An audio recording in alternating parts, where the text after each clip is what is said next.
Well, happy Friday to you. It's IB Nation Sports Talk. We are not usually a live Friday show, but we're doing one today. We figured, what the heck? The holidays are coming up. We're going to miss, some time, and there's been all kinds of craziness going on. So the gang's all here. Vince, Jesse, Sean. How's it going, guys? Ready to roll, baby. Friday. It's Friday.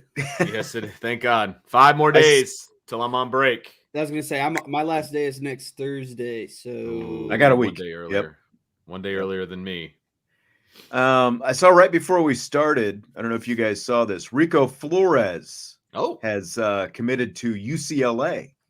Really? Interesting. Yeah. Wow. Coast to coast. Did Chip Kelly get fired, or is he still there? Nope, he's still there. There was talk that he could get fired, but I think beating USC definitely helped him kind of salvage things there at the end. Good point. When you beat up on your biggest rival. So yeah, this is true. I mean, USC was everybody's punching bag the second half of the season thanks to Notre Dame. So yeah, they definitely helped. But those teams out there in LA, I mean, look at Brandon Staley and the Chargers. Look what happened. Like, there was, a lot of people thinking he should have got the X last year, and they kept This is true. Here we are. Didn't take long. Well, it's been a really busy last couple of weeks, and it actually has just kind of, like the Rico Flores news is the most notable news that has anything, related to Notre Dame today. A week ago today, we were talking about Blake Fisher making his announcement that he's declared for the draft and going to opt out of the Sun Bowl and all that kind of stuff. So we figured we'd kind of take a look at where the roster stands and kind of look big picture and, little picture as well, with an eye toward both next season and the Sun Bowl. Yeah. But before we kind of get to some of the nuts and bolts, I'm curious what you guys think about how all these transfers, maybe not even necessarily the transfers, because that's almost kind of separate. They do that. Like the transfers outs are separate, but the commitments coming in is a different story, coming into Notre Dame. Between that, the opt-outs, the draft declarations that have been announced in kind of this slow churn fashion over the last couple of weeks. How do you think that, what do you think of it? I think it's ridiculous. I don't like it. I don't like how it's all spread around. I mean, it gives us something to talk about literally every day, which I guess I was gonna say that's nice. It's been segmented, but you just wanted it all at once, or what? Well, the problem was there was like a 5-day hiatus where there was nothing. There have been gaps. That's probably like finals week or something.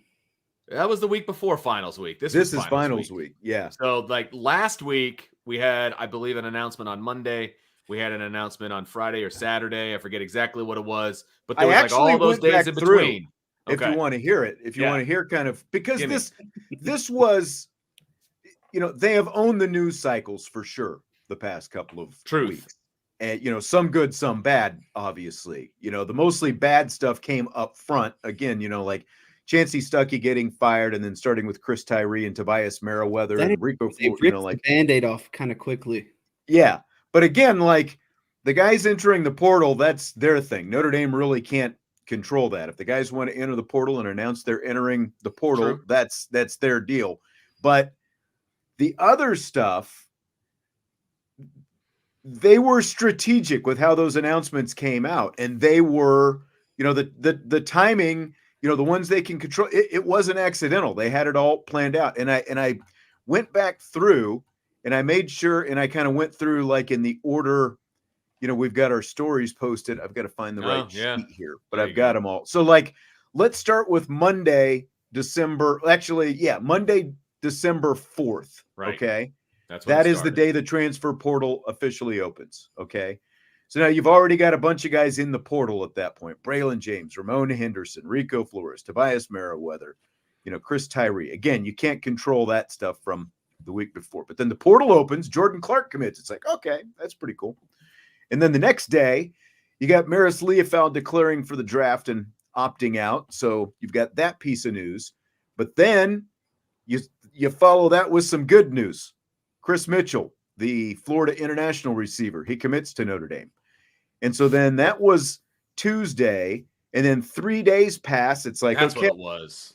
It's like, we know that some other stuff is supposed to be happening. Like, when is it going? Like, we knew that there were going to be some opt-outs and stuff. Blake Fisher on Friday, the 8th, declares for the draft and opts out. So it's like, obviously some bad news there. Nothing happened Saturday. And then Sunday, Howard Cross announces he's coming back. Mike Brown has announced his wide receivers coach. Bo Collins commits to Notre Dame. It's like bang, bang, bang in the middle of a Sunday afternoon. On a Sunday. Yeah. On a Sunday. What's going on here? And then the next day, Monday, this is just this past Monday, which already seems like it's been 2 weeks ago at this point. Sam Hartman opts out of the bowl. So Sam Hartman's not going to play in the bowl after saying he was going to play in the bowl. So then what happens the next day? Riley Leonard commits to Notre Dame. So you go, like bad news. Now you're back to good news. He's in. Yeah. And so then the next day, Wednesday, Joe Alt declares for the draft and opts out. But RJ Oben, the Duke defensive end, he commits to Notre Dame. Jack Kaiser announces that he's going to return. And later on, I believe it was that night, Cam Hart declares for the draft and opts out as well. So again, it's like you've got good news, bad news, kind of balanced there. And then Thursday, you've got the commitment of the kicker, Mitch Jeter. You've got Audric Estime making his draft declaration and opting out. But like then, in the middle of the night, it felt like with Audric, wasn't it? Or somebody was No. late, I thought. It was actually 30 minutes before the show started yesterday. That's right, because I texted you. We were going to talk about the kicker, and then instead we ended up being Audric Estime's day. Right. But then toward the end of the show, Riley Mills. That's the one that was late. Yeah. So that's kind of what the last, that's what the last full week looks like. So what are we still waiting on, Sean? That's the question. Really, the only thing that's left is number 0. Is Xavier Watts coming back? That's pretty much it at this point. The official word. And according to all of the, the Twitter wannabes, JJB has to make some sort of or he's not playing in the bowl game, or he is playing in the bowl game, right? He hasn't said. Javonte Jean-Baptiste. Yeah. From what I understand, he's playing in the bowl game. Okay. And so Twitter jabroni was completely off on that. If we got him, it all lines up the way we think it's going to line up. So we got him. Yes. Yeah.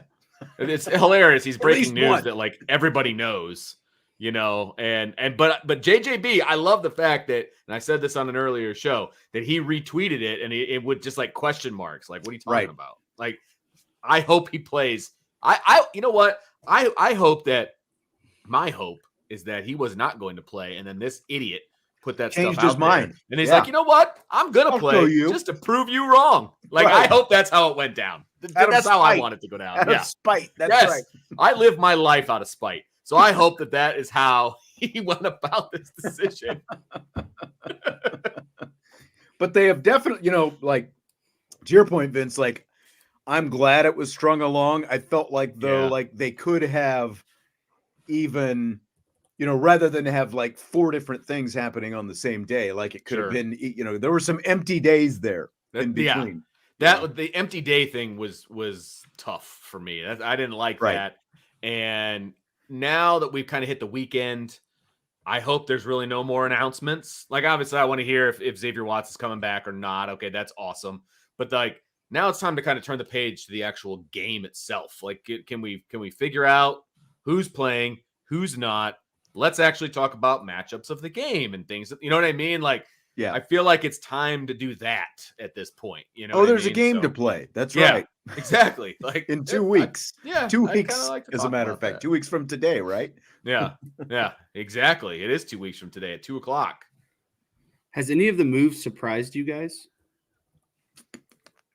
I don't think so. No. I mean, portal stuff, maybe, guys leaving via the, to a degree. I think the Fisher announcement initially, when I heard that was going to happen, was like, really? Yeah. But I have had plenty of time to get used to it. So other than that, nothing really has surprised me. I feel like the Marist one is what I thought Vince was going to say. No, that did not surprise me to it really. I mean, nope. Honestly, I was wondering if all three of the veteran linebackers were going to come back, or what was going to happen there. True. And that's one where I do wonder.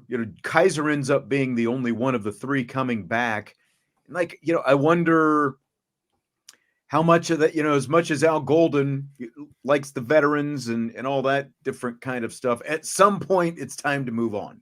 Yeah. And how much of that came from the coaching staff, how much was just their decision, how much of it was a combination, that kind of thing. But, they had eligibility, and potentially, even if they were going to leave Notre Dame, could have gone someplace else, but they're making a run at it in terms of a pro career. So yeah, no, I'm kind of happy with the way that it went down with the two guys that are leaving and the one guy that is staying. I actually like that mix. And if you told me two guys were leaving and one guy was staying, I think this is the way that I would have wanted it, to be perfectly honest with you, because I think Kaiser has the most versatility of all three guys. I think he could play all three positions, and I think he will play all three positions at some point or another over the next, 8 months or whatever it is, right? 8 or 9 months. So, or a year.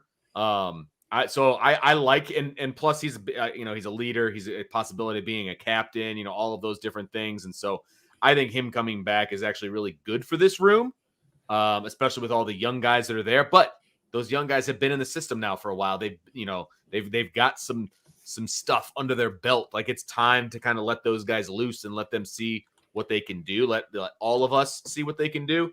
But you've got Kaiser there kind of as a guiding light, as a leader in the room, and all of that kind of a thing. So I really like the kind of mix that we're looking at moving forward. Somebody said they saw a linebacker hit free agency or whatever, a Georgia linebacker hit the portal.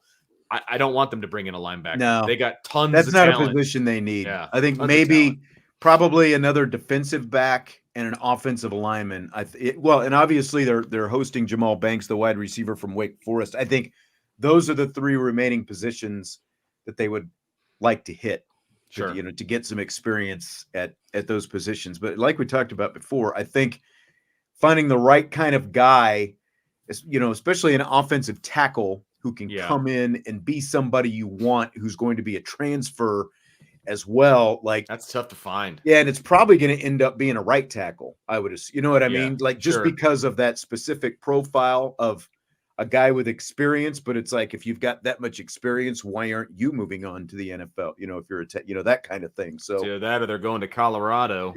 Well, that's where all the great offensive linemen go. Apparently, there is that. Listen to the media; they're all amazing. That's why they left their school. Yeah, Sloppy Joe. I don't think Kaiser becomes the Mike. I think I don't think so either. I think if anything, he kind of plays a little bit of Rover and Will next year. Like, I don't think that he's going to be the Mike linebacker next year. That's just what I think. Agree. No, I agree. Yeah. Sloppy Joe also wants to know why Jesse is glowing. I'm always glowing. Yeah. It's got that kind of personality. That's all it is. Ross, any word on Luke Talich getting a scholarship? Just join the stream. You're not going to hear anything about that for maybe in the spring, but more likely the fall. Yeah, I mean, we'll get to the scholarship numbers here in a minute. Yeah, that's what's kind of coming. They're over right now. They're not handing out scholarships to guys that are already on the team. Like, that's not happening. I think for him to get a scholarship, he's probably going to have to, at the very least, play himself into the 2 deep by the end of the spring. I would think that meant, like end of spring, maybe in training camp or something. If he's in the right position, he gets to that. But I don't think now is the time for that. No. So in terms of who they've lost, I mean, the list does end up being, you got Braylon James, Tobias Merriweather, Chris Tyree, Rico Flores, Michael Carmody, Zeke Correll, Nana Osafo-Mensah, Antonio Carter. That was a little bit of a surprise, but based on production and, just kind of how things went, maybe not. Yeah, he didn't play a whole lot this year, and I think that was the surprise in the first place. Yeah. And then he probably saw himself where he was on the depth chart, and the fact that they're looking for a safety in the portal. He's like, it's probably not going to happen here. Yeah. And so you're right. He transfers in, he's here for a semester, and he's transferring out. Like, that's wow. Okay. Ryan Barnes, Ramon Henderson, Aiden Kiana Aina, Holden stays. And then Joey Tonona came out of retirement and entered the portal, and he's headed to Purdue as well. So those are the transfers. And then, of course, you're going to lose Hartman, Estime, Alt, Fisher, Bertrand, Leafau, Jean-Baptiste, Thomas Harper, the kicker, Schrader, and the long snapper, Michael Vinson. Milk. As well. But you get Riley Mills and Howard Cross back, and we're Huge. like we've talked about, maybe on Xavier Watts. And someone was asking, do we think Watts will come back? I think he's leaning toward yes, and that's why he hasn't made, maybe the final decision / announcement yet. I do think it's a great sign that he is going to play in the Sun Bowl. And as Jesse and I talked about yesterday, the fact that, he's walking around with Benjamin Morrison and Riley Leonard in Riley Leonard's announcement video earlier this week. I don't think that's a bad sign. Doesn't hurt, does it? Yep. I'm just saying. Just saying. So where the scholarship number stands right now after the addition of the kicker Jeter yesterday, it's at 90. Mm-hmm. And again, if Watts comes back, then you're back up to 91. You're still at 90. He's counted in that number.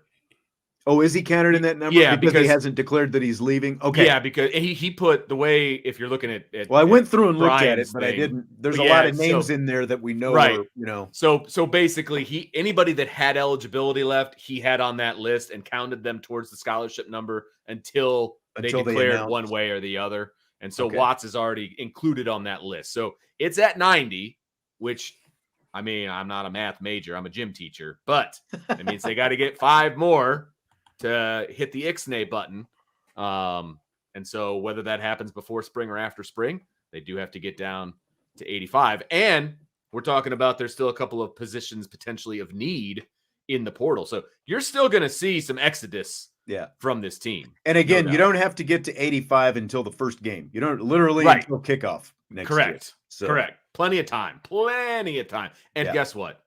It always works out. Somehow they always. Well, and that's, after the bowl game is over, there's still going to be time to get into the portal. Not a whole lot of time, but there will be time. And of course, there'll be after the spring as well. So, Yep. Absolutely. So short term, there is a bowl to play in 2 games. And Jesse, I'll let you kind of lay this out to Vince and see what he thinks. We kind of went through yesterday what we thought with basically a totally revamped offense, starting with the quarterback and the offensive line.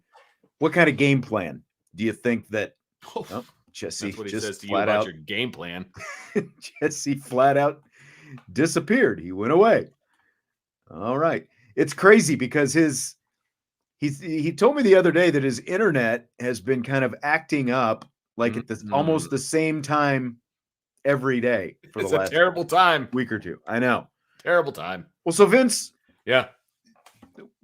I'll just let you kind of pose maybe, your theory. What do you think there he is. Jesse's back. Jesse, lay it out. What's been going on the last 2 days, 3 days? Around the same time, my Wi-Fi is just out. It's a lot of fun. Welcome back. What do you think this game plan looks like offensively for the Irish? They're going to get a majority of the defense back, but you're going to, again, starting with Angeli and the offensive line, and you're also not going to have Audric Estime, obviously, and you got some wide receiver transfers. What do you think the offensive game plan is going to look like? So I think that honestly, looking at how good the defense has been and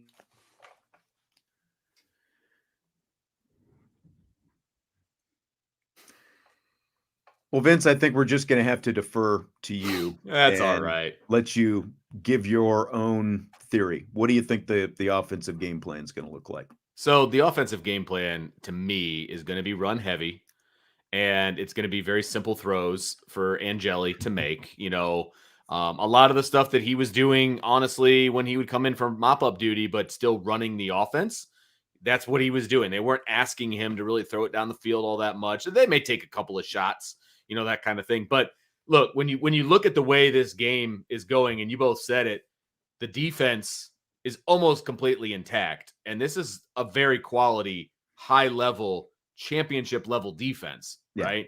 And they're going to be missing a couple of people. Obviously, Cam Hart is going to be out. Maris Leafau, I believe, is also going to be out. Correct. Other than that, you got everybody, right? Yeah. To my knowledge. And so, at that point, it's like, okay, you've got all of that coming back. Oregon State, with their third string quarterback, is not going to be putting up a ton of points. So I think Notre Dame is going to be fairly conservative offensively. Now remember, I mean, he was not great last year, but he's not a typical third string quarterback in that he at least started, I think it was 7 or 8 games last season. I get it. So, I'm just saying, I don't see them being. But I get what they're not going to score a bunch of points on this defense. Not many teams have, with much more high-powered offenses than what Oregon State is going to be bringing to El Paso. So I think this is going to be hey, the defense is going to win us the game. The offense just don't screw it up. Kind of a game. That's kind of along the lines of what we went with yesterday. Yeah, like with what they've got. Like, look at Marcus Freeman's big game philosophies this season. How did he play it out? The game plans were much more conservative. And when you've got your own backup quarterback and essentially all these other backups in there playing against what was a pretty solid Oregon State defense during the season, I agree. I think it's going to be relatively vanilla. I think it's going to be pretty conservative. It's going to be a don't lose us the game because our defense can win us the game kind of thing. And I think that's the kind of game plan that we're going to see in the Sun Bowl offensively. Yeah. It's going to be boring. Yeah. If you like offense, it's going to be boring. Yeah. I finally just said, screw it, brought up the hotspot and said, let's go. I'm done with my internet. I'm going on the hotspot. Shouldn't have any more issues. But you guys beat me to the punch. Notre Dame's going to have a lot of strength still left on the defense.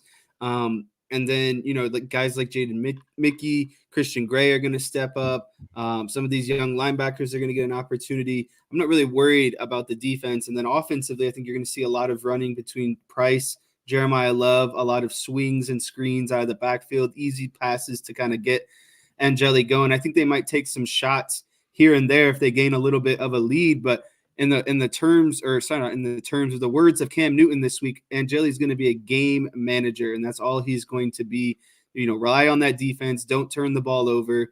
We talked about it yesterday too. I feel like this is still a big game, and it's going to get Marcus Freeman into the double-digit wins, and him being a defensive-minded head coach. I just think that's the kind of approaches is going to be a lot of clock management, a lot of good long possessions down the field. So, like you said, Vince, if you want a lot of offense, this isn't going to be your game. And so I think the defense is going to set up the offense with some good field position at some point. See, like Joe says, he would let the running backs go to town, then start hurling the ball. I mean, the running backs go to town. That's one thing. The hurling the ball, I mean, think about it. Think about it. They appeared to show at times that they didn't completely trust Sam Hartman to hurl the ball. If they don't trust Sam Hartman, are they really going to trust Steve Angeli to do it? I don't see it.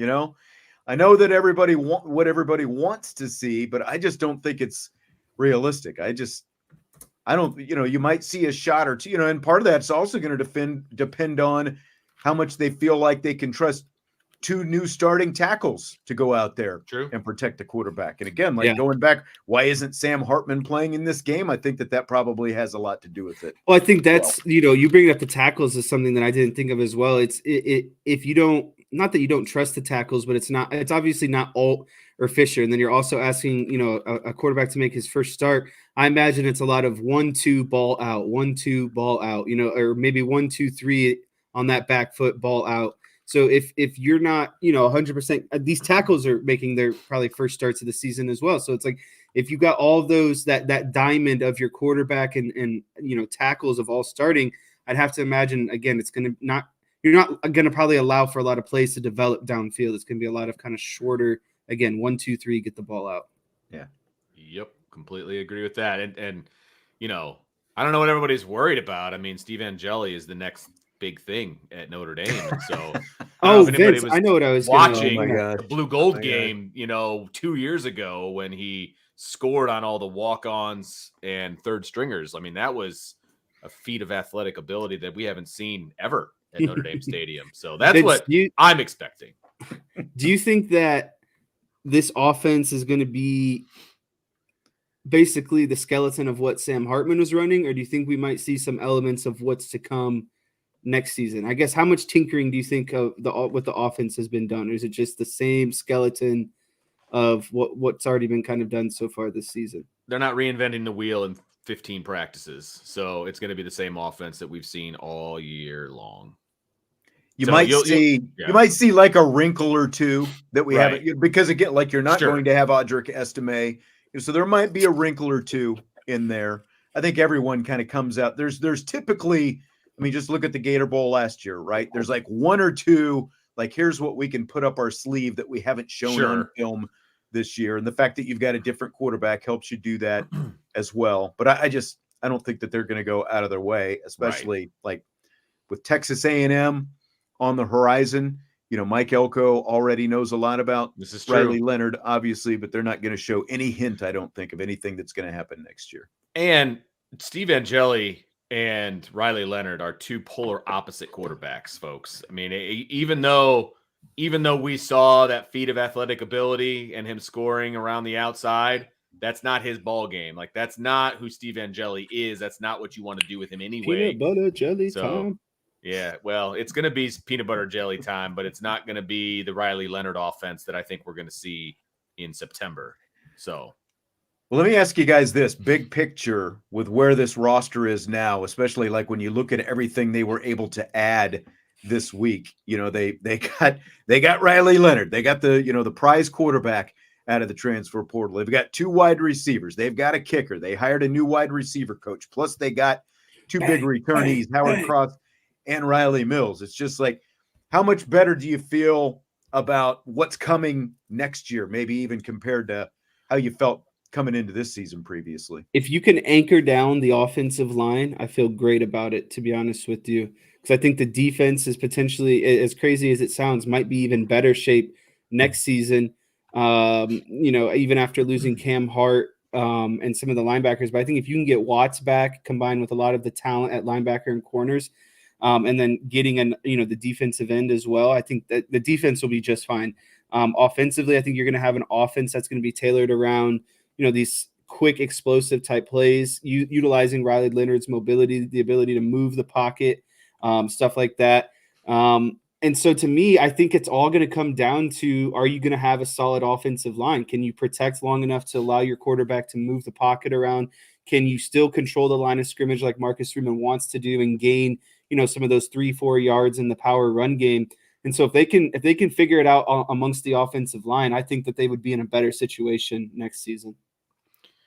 I am very high on what the defense is going to be able to do, right? Especially if Al Golden is back, which I would anticipate being the case at this point, depending on what happens on Black Monday in about 4 weeks. But I feel it's going to be year 3 of Al Golden. Maybe him and Staley can swap because Staley's a defensive guy. I don't want another new defense, to be perfectly no, honest. I was just joking. Yeah, I know you were. I feel like Notre Dame is going to be really, really good defensively because those young linebackers have only been in Al Golden's defense, by the way. And so that's all they know. And you're going to couple that with Kaiser coming back from a leadership standpoint. That defensive line, I think, is going to be really, really good. Now that we know that Mills and Cross are coming back, you've got the best defensive player in the country, apparently, on holding down the backside. Benjamin Morris, this defense is going to be really, really good because you're not making wholesale changes defensively. You're just kind of piecing in a couple of good pieces. There's no tendencies young to break. Pieces. Yeah, Christian Gray has the potential to be the second coming of Benjamin Morrison, right? Yeah. So I feel really good about that. And, these linebackers, we've seen what they can do in flashes, so I feel good about that. So this defense is going to be really good. The question is going to be, where's this offense going to be? Is this going to be a defensive-led team? I hope not. I hope the offense can hold their own. I hope they can hold their water and score points and do everything. Because at the end of the day, the offense that we saw this year, while it was not what we all wanted and what we all thought we were going to see from start to finish, they still put up pretty good numbers. Like, the numbers were good. So I don't know if we're going to see the same kind of numbers that the offense put up this year. But I think you're going to see something that's a little bit more, how do I want to say it, consistent. And I think they're going to be more explosive as well. Maybe not the numbers, but I think we're all going to like what we see offensively a little bit more. But that's where all the question marks are. Yeah.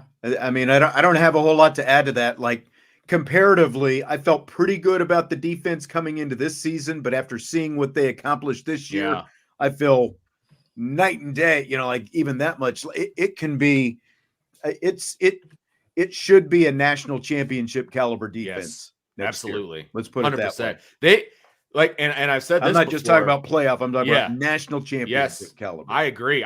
This defense, I think, will be good enough to get this team to the 12-team playoff, no matter what the offense does. Yes, that's how good this defense can be. Yeah, I feel better across the board at the skill positions, even though I felt good about Sam Hartman. But again, like, you've already added 2 legit wide receivers that you're bringing in. There's just night and day more production that they're going to have. Biggest question, just until we get into the season, is going to be, what can this offensive line really do? That's going to be the thing. Is the offensive line going to be capable of pushing this offense in the direction that it needs to be pushed in? That's going to be the biggest question. That's what we'll be looking at through the spring, and it's what we'll be looking at during training camp. Even though I know some people are going to be pushing the false narrative of some kind of quarterback competition. That is not what it is. That's not going to be the story. And that I mean, there's just 2 completely different style of quarterbacks. So there's no competition. It's where the offense is headed. And I do want to clarify, because James is coming at me. It was just fine. James says, wrong, Vince. Scoring against good, I believe he means good teams, was poor. I don't disagree with that at all. I'm not saying this offense was good every single game. I'm not saying that at all. I'm saying the averages say it's still what you got from the average across the entire season, because every season has good teams and bad teams that you play. And this offense, you cannot argue with the fact that it's the best offense in a century at Notre Dame, more than a century at Notre Dame. Because again, every season you play much better teams, you play mid-tier teams, and you play lower-tier teams. And was there a huge disparity between good and bad this year?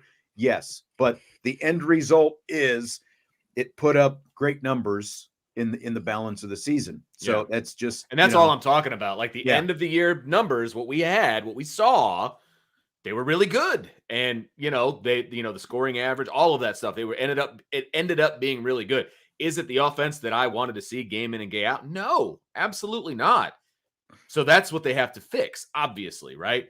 And so I don't know that they're going to be as good with numbers wise at the end of this time next year when we're talking about it. But I think we're all going to like the offense better. But like, here's the example. Riley Leonard didn't have great passing numbers. He beat against Clemson, but he beat Clemson. Like, not him by himself, but Duke beat Clemson, despite the fact that Riley Leonard didn't have huge numbers against them. So if the stats don't look great, but you win games, I think everybody'd take that. Right? Yeah, 100%. I mean, there'll be some people complaining, there always will. Why doesn't this look better? And it's like, well, you're winning games. See Ian Book, I guess, for that argument, right? Right. No doubt about it. Good, bad, and no doubt about it.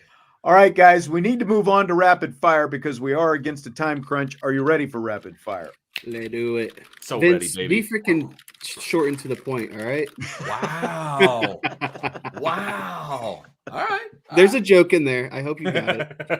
Let's start with Brian Wright's question. Hypothetically, I always love the hypothetically. Yeah, I know. They're fun. If Al Golden leaves, who do you think would take the defensive reins?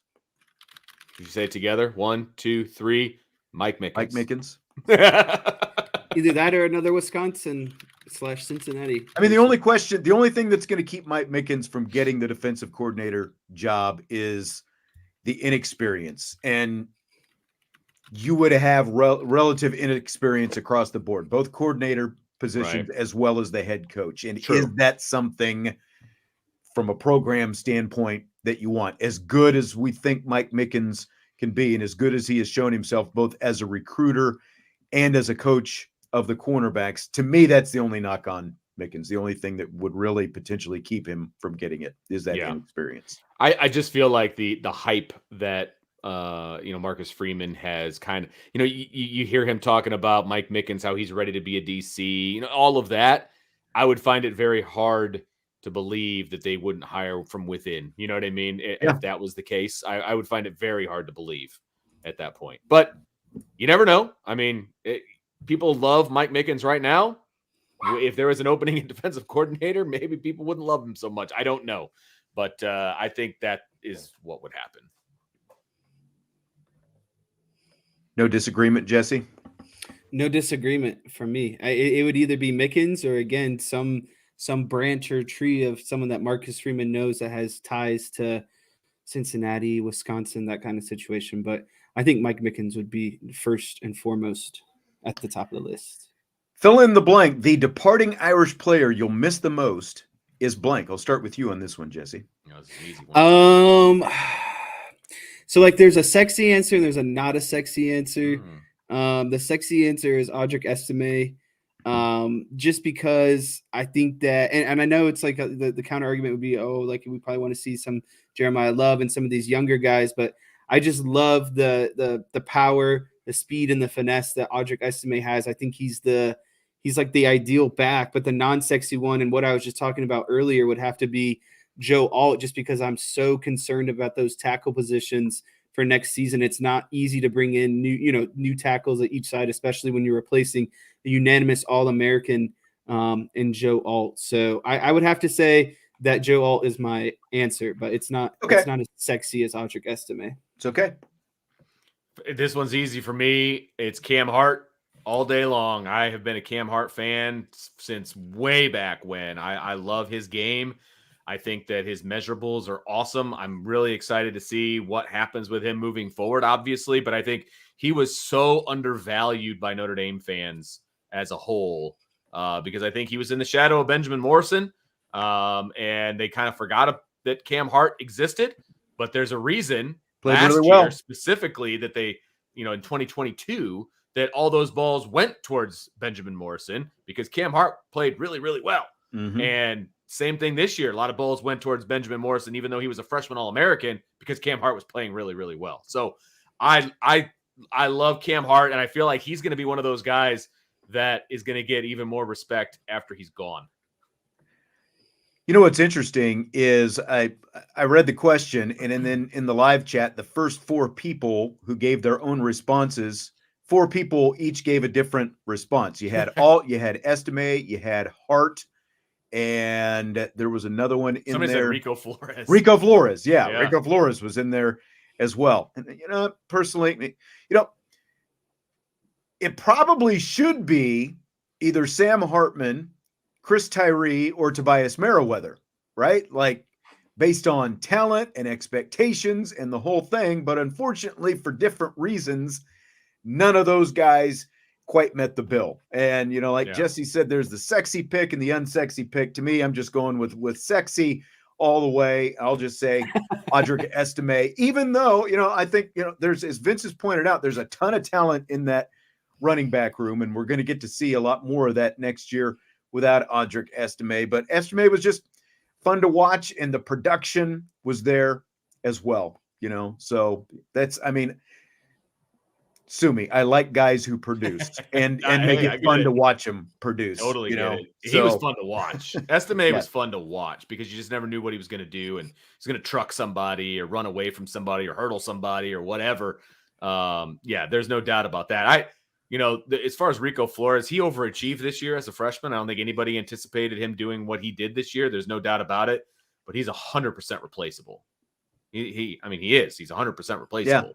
So it's not like Rico Flores was indispensable by any means with what he gave them. He ended up kind of giving them production by default. Like he ended up getting a lot more reps, even though, like the reps that he had. And like, if you went with the reps against the production, he actually should have had more production. Agreed.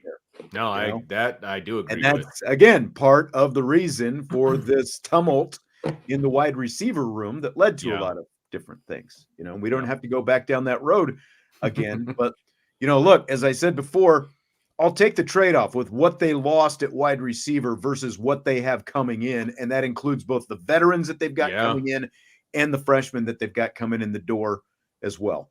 Look, simple answer, yes or no, or pick one or the other, right? 23 wide receiver room, 24 wide receiver room. Which one are you taking? 24. I mean, that's not even a question. It's a no-brainer, right? Yeah. Jesse, you proven agree? Proven talent. Yeah. I mean, I would take the Game 24 room over experience. the 23 room all day long. I'm not sure. I missed out on what Ryan said. He said all three of them. This is the best trio. He's talking about us three. Oh, nice. I don't know if that's what he actually meant, but if he did, back at you. All right. So the Big Ten, I'm really curious to see. I left this as open-ended as possible because I have my own theory on this, which is obviously why I came up with this question. But the Big Ten is going to have 18 teams next season. The ACC is going to have 17. The SEC and the Big 12 will have 16 teams each in their conferences. So specific to football, what potential impact do you think that these expanded conferences could have on Notre Dame beginning next year with these version conferences? Go ahead. I think it makes Notre Dame's life a little bit easier, to be honest, because if you look at, being a or an independent team in football and their schedule next season, it's not quite as hard as some of these teams that I've seen some early, I don't have them memorized and I can't give specific examples, unfortunately, but like you see some of these schedules of, I'll be able to here in a minute. Yeah, these teams have like juggernauts, 4 or 5 teams that are all really good. And so I feel like it actually makes Notre Dame's life a little bit easier because they don't have to worry about getting bludgeoned in these mega conferences. They can do their thing. They can pick and choose who they want to play essentially and kind of set up their schedule. And so I think it's easier. And again, if you know that those teams are going through those schedules, they're going to have a couple losses, right? And so as long as Notre Dame stays in, I think that, 0-1 loss, maybe even 2-loss range, they should be completely fine in terms of making the playoffs. And I think they're just going to have a relative easier path than these mega conference teams are going to have. It's a great point, Jesse. I think you're going to see a lot of carnage in these big, these big mega conferences. You're going to see the top teams playing top teams, and they're going to knock each other off. And meanwhile, Notre Dame's just going to be there, just whistling a tune and having a good schedule and well, maybe not a good schedule all the way, but they're going to win and they're going to get W's and they're going to pick and choose and they're going to piecemeal. Hey, we're going to take, good team from this conference and a good team from this conference, and we're going to beat them. And you're going to have your strength of schedule and you're going to be good to go, but you're not going to have the carnage for Notre Dame that I think you're going to have in some of these mega schedules. I think it works out to Notre Dame's benefit. Absolutely. And kind of combining what you're talking about, again, I was interested to see sort of what your perspective on this would be. And mine is all these teams clustering together. It all means that there's a better chance for a 2-loss Notre Dame team to make the college football playoff, because obviously depending, who the 2 losses are, but look at the rankings right now. Teams number 8 through 12 in the playoff standings right now all have 2 losses. And there are 4 other teams from 3 through 7 that have 1 loss each. And that's, just right now without all these teams combining. And now Texas and Oklahoma are going to the SEC next year. Georgia's going to have to play at Alabama, at Texas, at Ole Miss next year. All those teams are in the top 12 right now as we speak. And then you've got 4 of the teams in the top 10 right now, including Texas and Oklahoma, that are going to be in the SEC next year. 5 of the top 10 teams that are going to be in the Big Ten next year, with Washington and Oregon, are, in there as well. And so, they're not necessarily playing, everyone's not playing everybody, but the schedules are just naturally going to have to get tougher. And I just think that you're going to see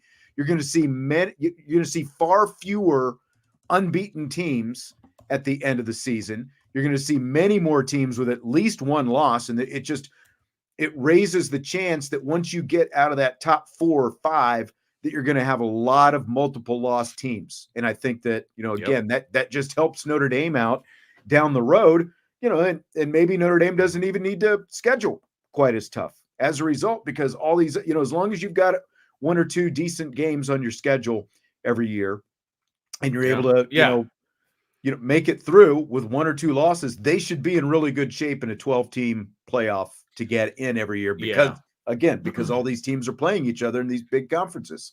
So, I mean, the incentive Sean, obviously you want to, I mean, us as fans, we want to have a couple of big games a year, obviously, right? I'm not saying, go out and put a bunch of I know on the schedule by any means. But what I'm saying is, where's the benefit though to scheduling an Alabama or an Ohio State? I was thinking the same thing. If they go undefeated against a garbage schedule, they're still in the playoff.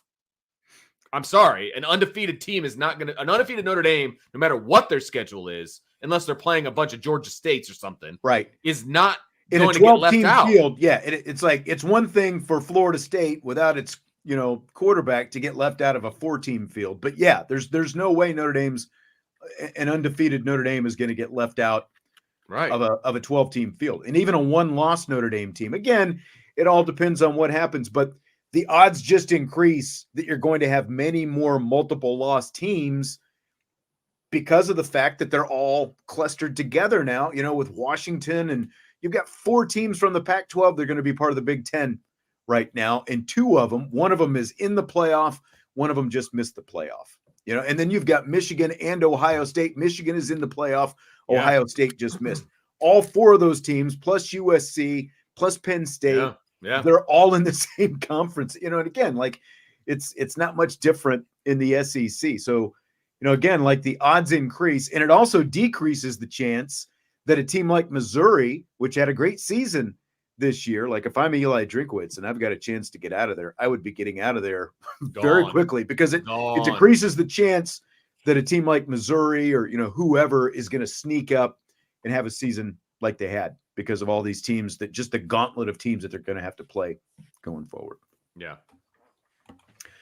So CJ Carr is joining Notre Dame this weekend during bowl prep practice. What impact do you think this is going to have? CJ Carr coming to Notre Dame and joining up right now. So I think the only thing that's going to be beneficial for CJ Carr is that he's going to get a taste of college speed and how college practices are run. And so like, he's not kind of overwhelmed or ambushed compared to when he could potentially start next fall. But I mean, listen, they're going to be running a different system next season. And so everything that he's learning right now, potentially, or seeing or observing at practice, is going to go out the window. There might be some, basic fundamentals or mechanics of things, but the offense is going to be run differently next season. And so, him coming is great and all, but I just think it's going to be nice that he has a taste of college practice speed, the format of college practice. And so he's a little bit more comfortable once fall camp rolls around. Yeah, I mean, I don't think it's going to change anything for Notre Dame specifically. This only benefits CJ Carr. I mean, and all the fans who want to see whatever they want to see, right? So I think that it's going to have zero effect on the team itself. It's just it's going to be another arm to throw balls around, because they're going to be losing Sam Hartman, obviously. So that's one less quarterback. And so now they're adding one to the practice squad. So, it's going to be a benefit to him. Like Jesse said, the speed of the game, getting to throw to guys that are college receivers and college tight ends, as opposed to his high school guys. And it's going to be a great benefit to CJ. It's going to be zero benefit to Notre Dame, in my opinion. Right.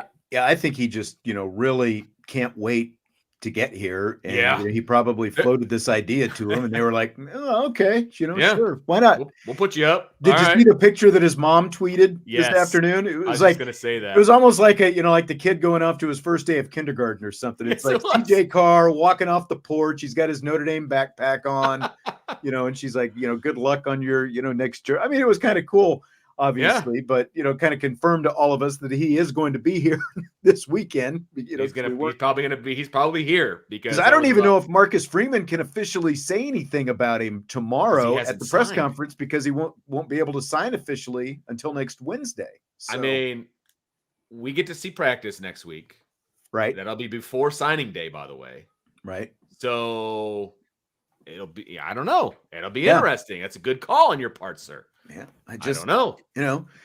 Yeah, but again, I don't used to have early enrollees, though. They used to have early enrollees before the December signing day, and those guys would be participating and doing everything. Well, and they still, exactly. They could still get on campus before, like when the signing day was still in February, they would enroll at school. And, they'd be starting classes. But, again, I don't think you could officially talk about them until, the actual signing day roll around. I wonder if this kind of I wonder if this kind of becomes a thing. Like if CJ Carr starts a trend, like if more early enrollee, whether it's quarterbacks or even other positions, like they jump in, because I think you actually brought up a great point. You're losing Sam Hartman. You need another quarterback out there. So why not? It's another guy to, to kind of take some reps in practice and go out there. Throw those swing routes to the running balls. backs, baby. That's right. Yeah, I don't think there's some huge benefit for either side, but it definitely, like for CJ Carr, just the fact that he can get here and then, again, like maybe in the future it kind of becomes a trend where some of the early enrollees join up for bowl practice and stuff like that. Right. Yep. Agreed. Scale of 1 to 10. What's your curiosity to see Muffet McGraw's statue that's going to be unveiled before the Notre Dame Purdue game Sunday?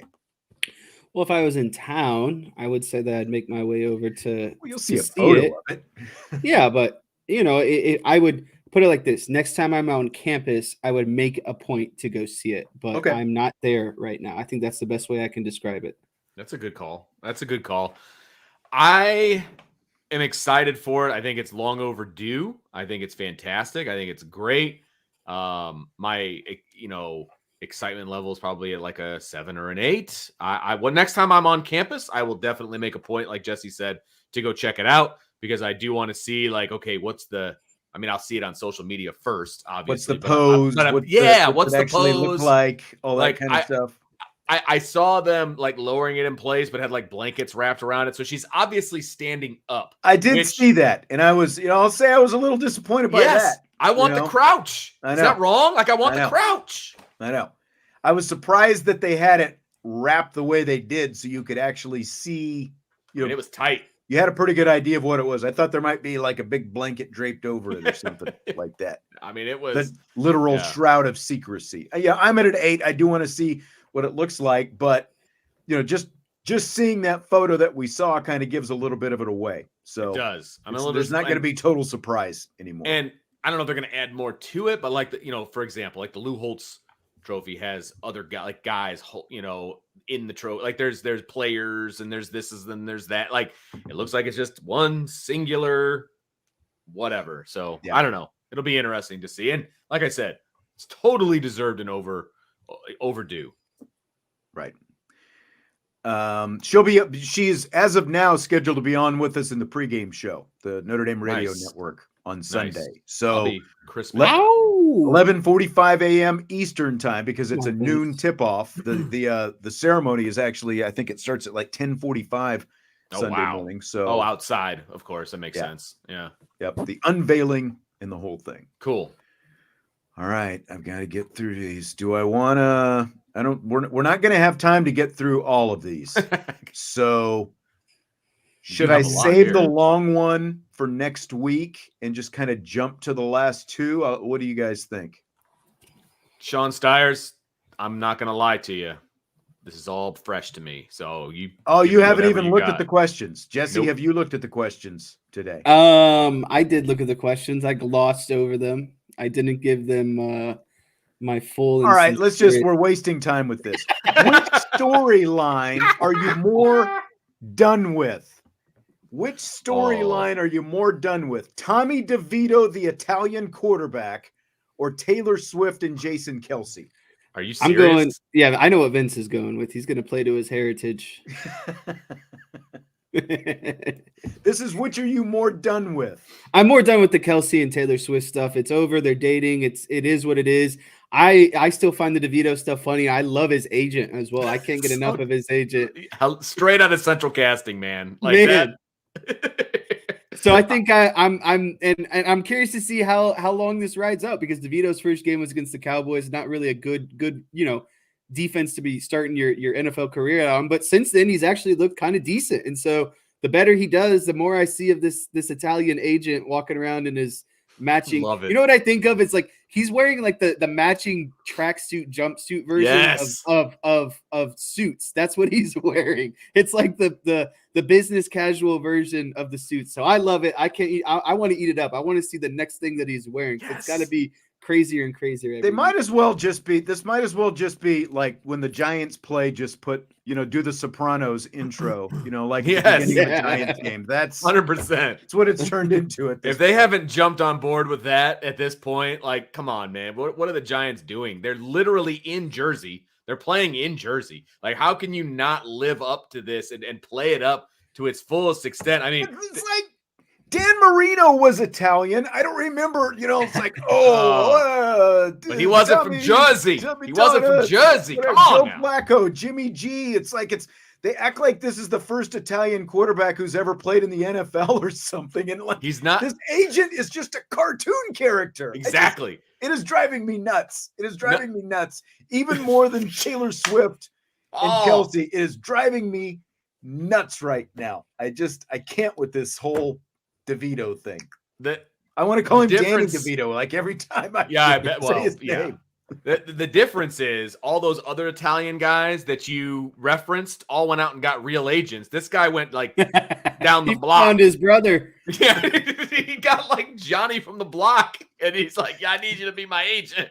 Like, and he's up there kissing the dad and doing the whole thing. Like, it is baloney. It is Italian sausage. It's ridiculous. It's ridiculous, and I'm here for it. I think it's hilarious. I just. Then they put the pictures of what were supposed to be chicken cutlets that didn't even look like chicken cutlets. Again, it's like, see that.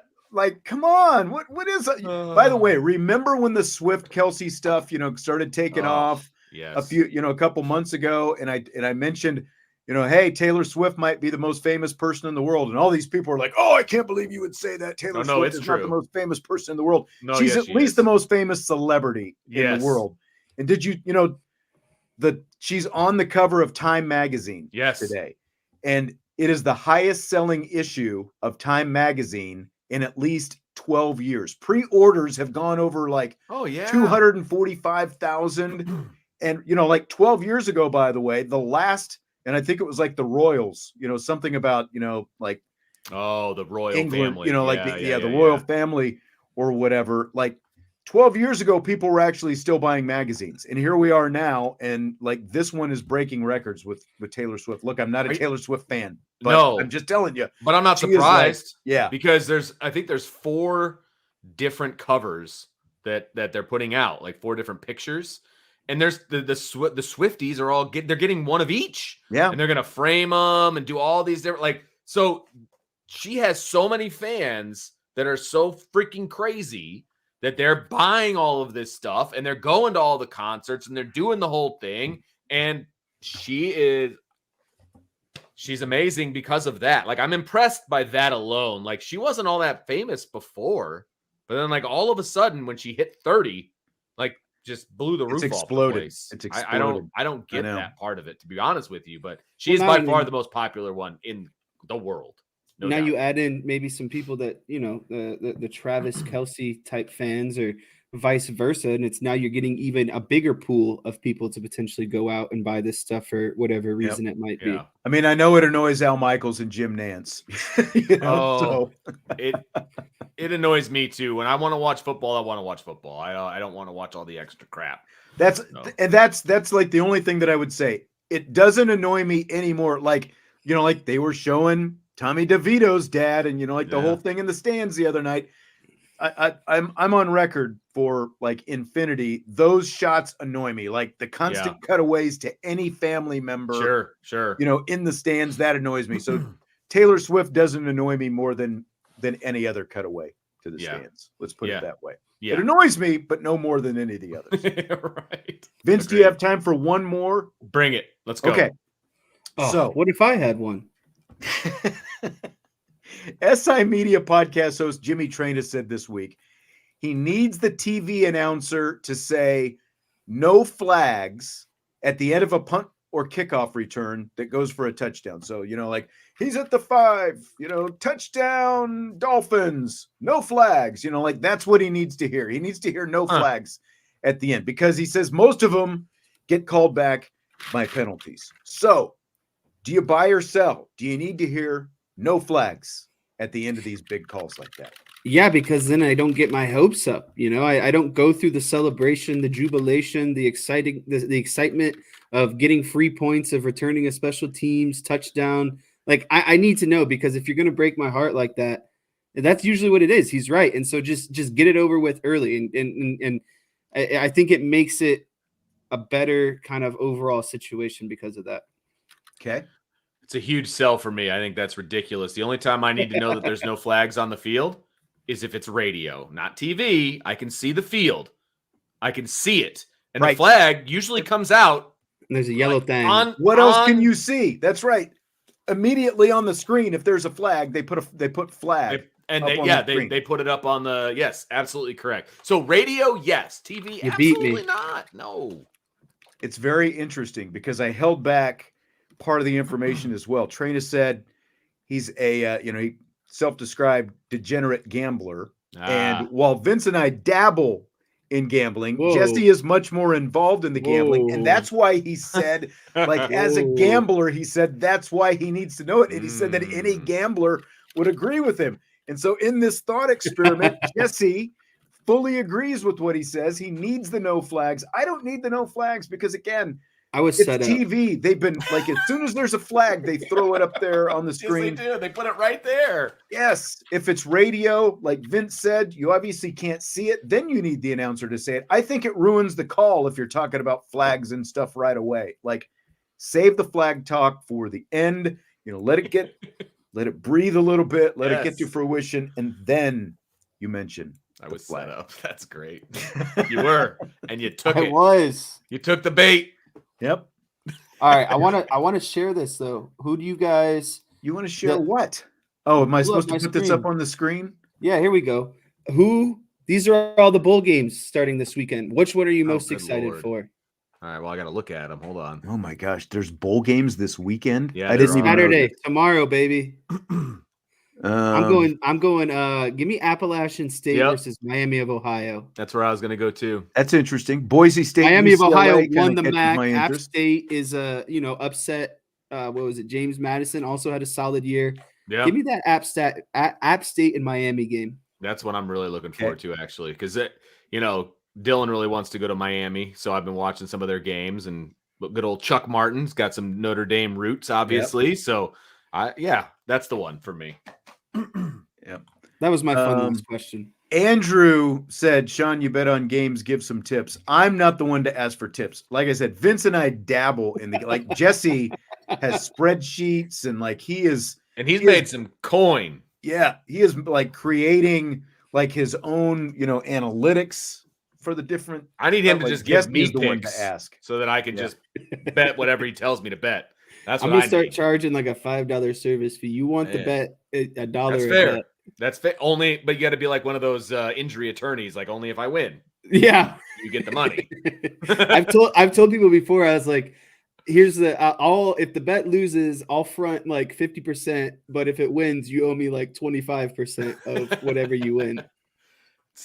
You know what? It's not bad. I mean, I'm just saying. A little big there. Yeah, that's right. We'll see. The action is the juice, baby. All right, well, that's going to do it for tonight in this special edition of IB Nation Sports Talk. We've got kind of a short week next week, but we've got a Marcus Freeman press conference tomorrow. So Monday we'll be here. We'll kind of cover, what Marcus Freeman talks about with some news and notes and that kind of stuff. Tuesday, we're going to get to see like the first half hour or so of some practice, and then we'll get to talk to some players afterwards. So we'll have some of that. And then next Wednesday is signing day. So there's just it's going to be a busy week. A lot going on, baby. That's right. All right, guys, thanks for jumping in today. And thanks to everyone for being here as well. Have a great weekend. Enjoy those bowl games or the extended NFL Saturday, Sunday. 3 NFL games coming up Saturday. Oh, I forgot about that. That's right. We're at the point now where you get NFL on Saturday and Sunday. Nice. Yep. All right. That's going to do it. Hit the like button, subscribe, rate, review. We will talk to you next week on IB Nation Sports Talk.